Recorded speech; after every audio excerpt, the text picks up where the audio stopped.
Wczoraj rozpocząłem od tego ważnego proroctwa, które jest ukryte w znakach eucharystycznych, w cudach eucharystycznych, które da je dzisiaj Bóg całej Polsce do ponownego odkrycia. I wierzę bardzo mocno, że to przebudzenie, o którym mówimy na tym forum, ma być przede wszystkim powrotem do szczytu modlitwy, do przebudzenia się, by całym sercem przeżywać Eucharystię jako szczyt modlitwy chrześcijańskiej.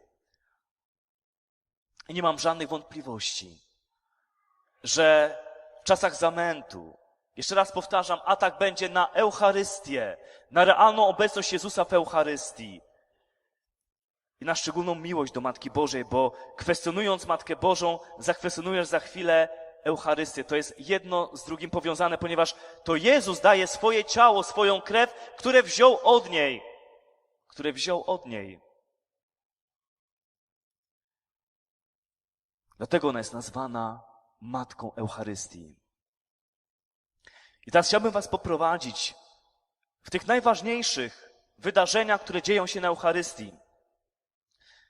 Dotykam tylko tego, bo tak naprawdę to jest niezwykle głębokie wszystko, co dzieje się na Eucharystii. Jeszcze raz przypominam, Eucharystia jest poza czasem i przestrzenią. To jest najlepsze spa, jakie może być dla ciebie. Kobieto kochana, bierzesz te wszystkie kremy, smarujesz tą twarz od rana do wieczora i niewiele ci to daje. Starzejesz się aż miło. W momencie wchodzenia w Eucharystię, każda adoracja, kochane moje, to jest wejście w wieczność. Rozumiecie? Czyli czas się zatrzymuje. Zdumiewające jest to, jak się czasami patrzy na siostry klauzurowe, które mają wieczystą adorację. Nigdy nie zgadniesz, ile mają lat.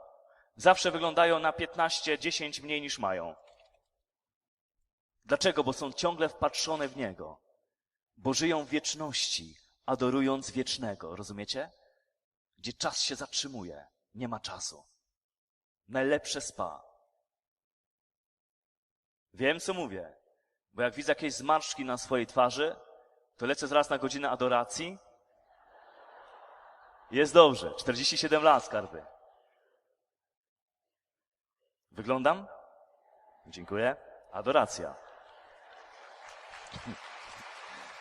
Kochani moi, więc Eucharystia jest niesłychanie ważna w tym oto rozumieniu, że całe dzieło odkupienia i zbawienia jest zawarte w Eucharystii.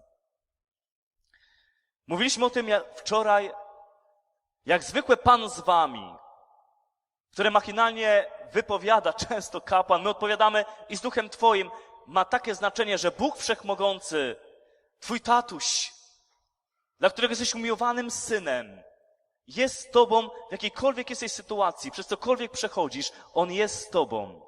I nie ma się czego bać. Jest to egzorcyzm na lęk. Ale jest coś, co może zblokować przyjęcie w pełni zaufania Bożej ochrony i Bożej miłości. Tym czymś jest grzech. Dlatego zaraz po pozdrowieniu wchodzimy w akt pokuty. Ten akt pokuty z reguły jest bardzo krótki. Generalnie na Eucharystii wszystko jest bardzo krótkie, dlatego trzeba całym sercem przygotować Eucharystię wcześniej. Mówiłem, pamiętacie, o Mont Everestie. Eucharystia to jest Mont Everest. Jeśli nie przygotuję tego wcześniej, nie będę nastawiony wcześniej, co mam zrobić w tym krótkim odcinku czasu, przegapię kolejne łaski. Pamiętacie, jak brzmi akt pokuty? Spowiadam się Bogu Wszechmogącemu, czyli wyznaję Bogu swoje grzechy. W pierwszych wiekach chrześcijaństwa wyznawano grzechy publicznie. Rozumiesz? Za chwilę będzie msza święta o 15:00. I teraz fajnie byłoby, abyś, przychodził tak po kolei wszyscy, do mikrofonu. Bracia, przez ostatni tydzień zrobiłem to i to. Przepraszam. Wow, kurka. A wyglądał tak święcie. Rozumiesz, nie? Bo to jest taka reakcja, nie? Wstyd jak licho. Wyjść i publicznie powiedzieć o swoich grzechach. Ale pedagogia Boga taka była w pierwszych wiekach. On tak chciał. Wyznawajcie sobie nawzajem grzechy. Nie tylko Bogu, ale sobie też. Więc to jest ból. Ale z drugiej strony, tak sobie myślę, 10 000 razy byś się zastanowił, Zanim byś zrobił jakiś grzech, kiedy byś wiedział, że za chwilę w niedzielę przed całym kościołem musisz go wyznać wszystkim. No nie? A? Pan Bóg wiedział, co robi. Tylko dziękuj na kolana, że dzisiaj jest spowiedź uszna i możesz kapłanowi powiedzieć i nikt o tym nie wie, to jest tajemnica. Twoja i Boga i kapłana, nikogo innego. Ale to jest bardzo ważne to, co teraz powiem. Ponieważ wyznaję, czyli spowiadam się nie tylko Bogu, ale i wam, bracia i siostry, że bardzo zgrzeszyłem. Myślą, mową, uczynkiem i zaniedbaniem. Dlaczego mam wyznawać grzechy braciom i siostrom? Dlaczego? Ponieważ wszyscy jesteśmy naczyniami połączonymi. Każdy mój grzech czyniony w ukryciu niszczy cały Kościół, osłabia cały Kościół. Rozumiesz, twoja przegrana walka w miejscu ukrycia, kiedy nikt o tym nie wie, osłabia Kościół w Japonii, na Grenlandii, wiesz, na Alasce. Rozumiesz?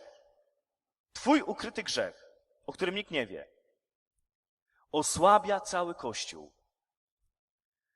Słuchajcie, to jest coś, co powinno nas bardzo mocno motywować do nawrócenia.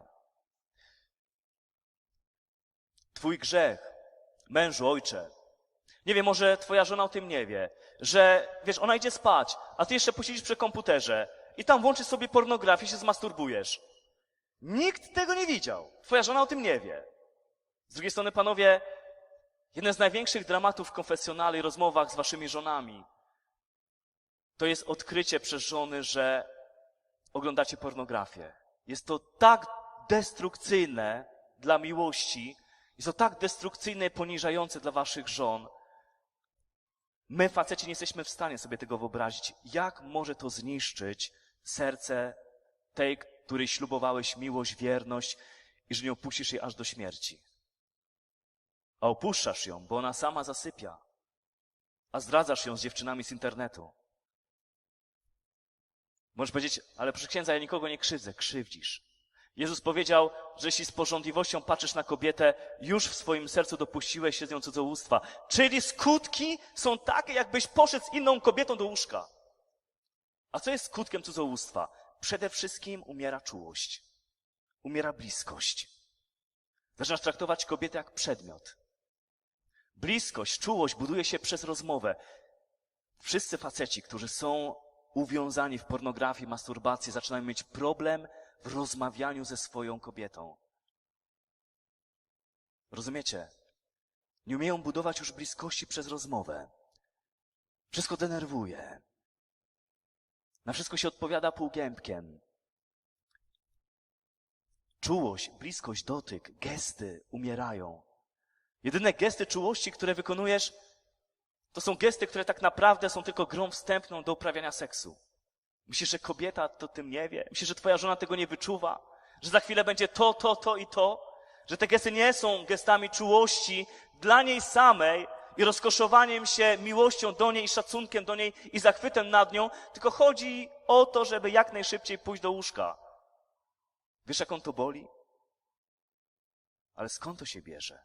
To są skutki pornografii, masturbacji. Nie wiem, może masz jakiś flirt ze swoim kolegą w pracy. Mąż o tym nie wie. Niby wszystko jest w porządku. Grzech ukryty, nikt o tym nie wie. Jeszcze się nie wydało. Jeszcze mąż nie dorwał twojej komóreczki. Jeszcze nie widzi tego, że podejrzanie często wychodzi do toalety. Co? Pęcherz ci choruje cały czas? Czy SMS-iki trzeba napisać szybko? Nagle, wiesz, wychodzić z pieskiem, nigdy nie wychodziłaś. A teraz wychodzi z pieskiem i znikasz na godzinę. Gdzie ty jesteś? On jeszcze nic nie podejrzewa. Rozumiesz? Grzech ukryty. Ale demon widzi. Demon widzi. I wejdzie w to małżeństwo. I nagle, wiesz, twój mąż nie będzie mógł się ogarnąć, bo mówi, co jest? Rwie się między nami relacja. Co chwilę zaczynamy się kłócić, denerwować, robimy sobie spiną wszystko. Co się dzieje? On jeszcze nie wie, że ty flirtujesz ze swoim kolegą z pracy. Ale demony wiedzą i już przyszły zaproszone przez twój ukryty grzech, żeby zniszczyć twoje małżeństwo, rozumiesz? Przychodzisz z tym grzechem do kościoła. osłabiasz wszystkich ludzi w Kościele. Wszyscy zaczynają być słabsi w życiu duchowym. Ciężej idzie im modlitwa. Mają coraz większą blokadę przed Bogiem. Dlaczego? Osłabiłeś ich swoim grzechem.